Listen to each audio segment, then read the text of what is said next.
जय गुरुदेव। बावर गुफा स्थान ये सत्यलोक का नाका है। यहाँ दो पर्वतों की संधि में सत्यलोक जाना होता है। इस बावर गुफा में 28,000 अमरदीप बने हुए हैं। यहाँ 16 ब्रह्म राज्य करते हैं। सत्यलोक में अलख लोक, अगम लोक, अनामी लोक। जब जीव जाता है फिर सदैव के लिए मुक्त हो जाता है। सगुण ब्रह्म किसे कहते हैं? जो माया के गुणों को धारण करके संसार का कार्य करता है उसे सर्वगुण ब्रह्म या माया सम्मिलित ब्रह्म कार्य ब्रह्म कहते हैं। सर्वगुण ब्रह्म के क्या नाम है? ब्रह्मा, विष्णु, शिव, सूर्य, शक्ति, गणेश व राम, कृष्ण अधिक अवतार, हिरण्याक्ष, गर्भ, विराट, यह नाम ब्रह्म या सर्वगुण ब्रह्म कहलाते हैं। निर्गुण ब्रह्म किसे कहते हैं? जो अलख, निर्गुण, निरंजन, निराकार ज्योत स्वरूप सर्वव्यापी है। इस लोक में उसे निर्गुण ब्रह्म कहते हैं। मुख्य ध्येय स्वरूप का ब्रह्म कौन है?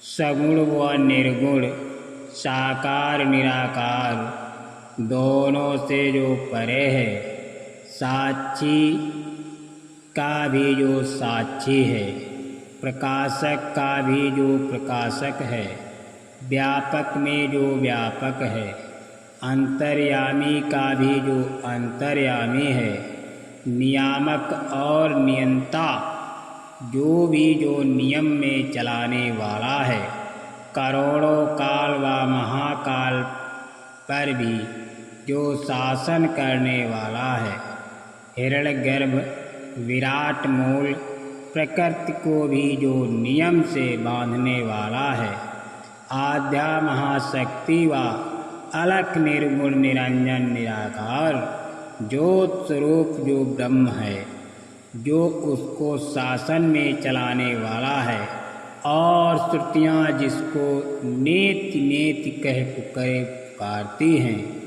बस वो ब्रह्म ध्यान और आराधना करने योग्य है।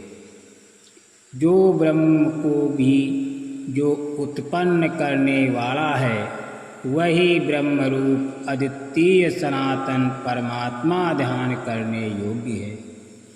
जो विष्णु अंतर्यामी रूप से समस्त विश्व रूप में व्यापक और समस्त विश्व के पोषक उन विष्णु में जो भी अंतर्यामी रूप से व्यापक और पोषक हैं, वही विष्णु का भी जो विष्णु है, वही परम ब्रह्म परमात्मा भजन करने योग्य है।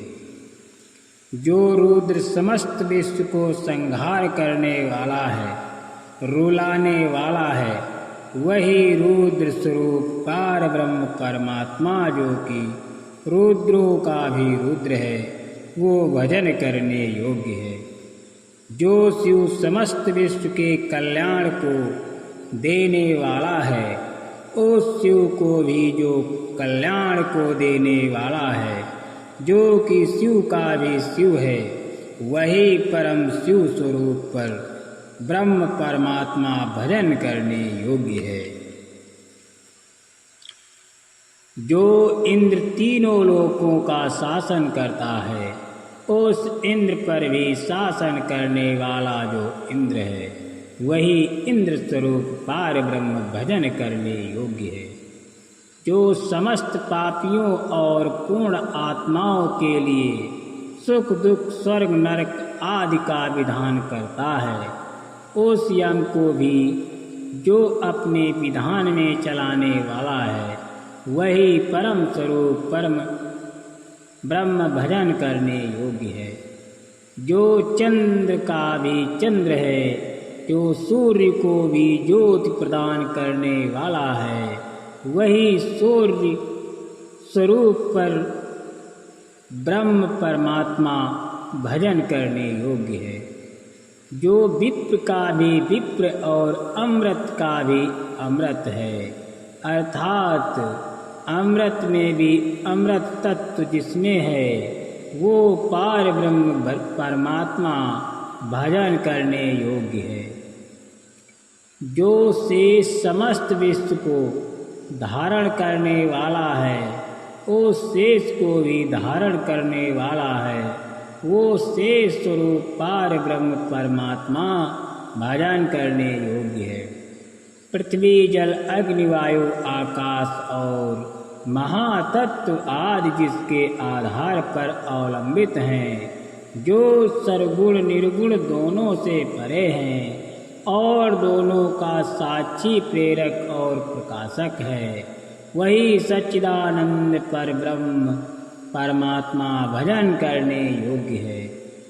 जो कामधेनु का भी कामधेनु है, कल्पतरु का भी जो कल्पतरु है, वरदाताओं का भी जो वरदाता है, दानवीरों में भी जो शिरोमणि है, वही अद्वितीय पार ब्रह्म परमात्मा भजन करने योग्य है। जो अकह अनीह अनामा और अल्प योगेश्वरों का भी जो योगेश्वर है, ब्रह्मा विष्णु शिव सूर्य शक्ति गणेश का भी जो स्वामी है, राम कृष्ण का भी जो स्वामी है, वही सच्चिदानंद स्वरूप पर ब्रह्म परमात्मा भजन करने योग्य है। जो अनंत शतकोटि चंद्रमा के समान शीतल है, जो अनंत शतकोटि सूर्य के समान प्रकाशवान है, जो अनंत शतकोटि कामधेनु के समान सुंदर है, वही सच्चिदानंद पर ब्रह्म परमात्मा भजन करने योग्य है। सतगुरु किसे कहते हैं? जो बेहद शून्य महाशून्य सर्वगुण व निर्गुण के भेद को जानता है, उसे सतगुरु कहते हैं। जो क्षर अक्षर निक्षर व 5 ब्रह्मों का 5 निर्गुण के भेद को जानता है, उसे सतगुरु कहते हैं। जो तुरिया और तुरियात से परे सत्य सिंधु अनामी की भक्ति करता है, उसे सतगुरु कहते हैं।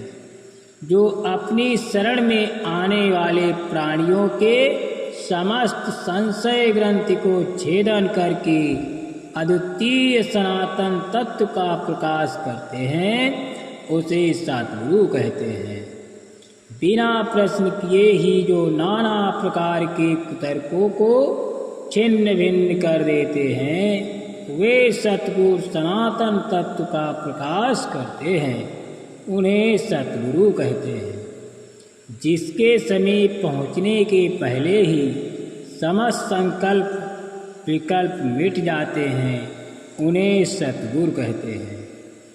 जो अपने मधुर अमृतमयी वचनों से अज्ञान अंधकार को दूर कर देते हैं, विविध ताप की पीड़ाओं को हर लेते हैं, चिन्मय सनातन ब्रह्मज्योत को जगा देते हैं, उन्हें सतगुरु कहते हैं। दयाल भगवान किसे कहते हैं?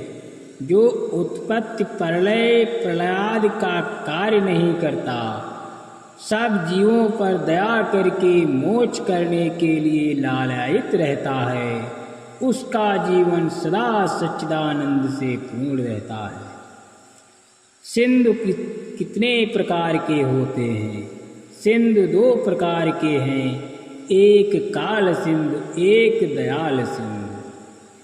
भेद काल सिंधु से जीव कभी मुक्त नहीं होता और दयाल सिंधु से जीव सर्वदा के लिए मुक्त होकर निर्वाणानंद से पूर्ण हो जाता है। इसलिए उपासना दयाल सिंधु की वांछनीय है। हार मत मानो, अंतिम समय तक कमाई करो। जय गुरुदेव।